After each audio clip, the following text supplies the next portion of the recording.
अस्सलाम वालेकुम। आज हम आपको एक किस्सा सुनाएंगे एक बादशाह का। ठीक है, तो गौर से सुनिएगा।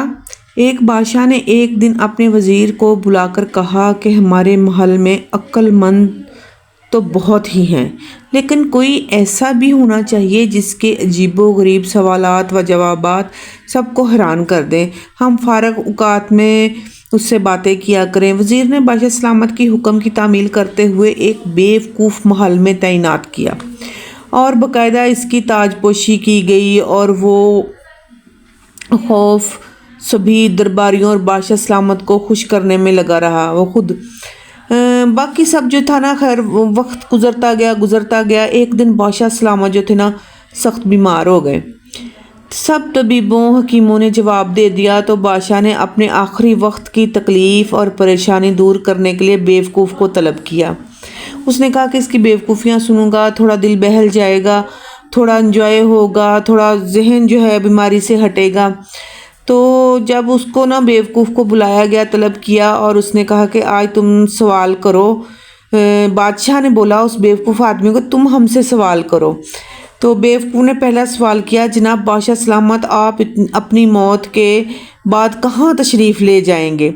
बादशाह सलामत ने जवाब दिया, अपने मालिक के पास। बेवकूफ़ ने दूसरा सवाल किया, जनाब बादशाह सलामत, वहाँ आप कितने रोज़ क़याम करेंगे? बादशाह सलामत मुस्कुराते हुए कहने लगे, हमेशा हमेशा के लिए।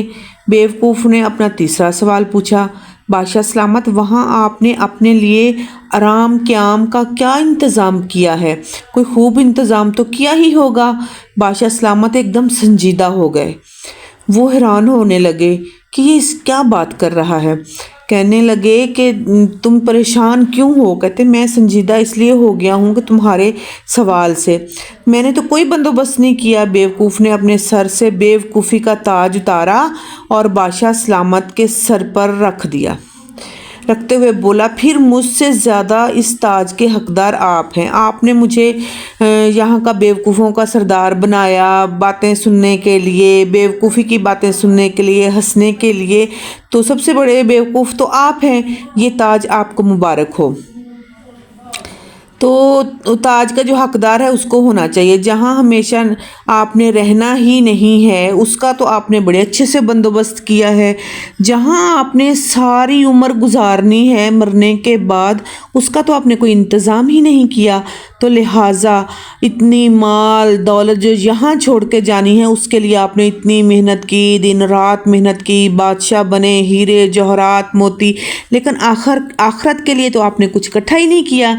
जहाँ पे आपने रहना है, जहाँ से वापस भी नहीं आना। ये बात सुनकर बादशाह बहुत ज़्यादा शर्मिंदा हुआ और उसने उसी वक्त जो है ना अल्लाह के हजूर माफ़ी मांगी और नेक अमाल शुरू कर दिए। ये थी हमारी आज की कहानी कि हमें अपनी आखिरत के लिए भी कुछ ना कुछ सोचना चाहिए। अल्लाह हाफिज़।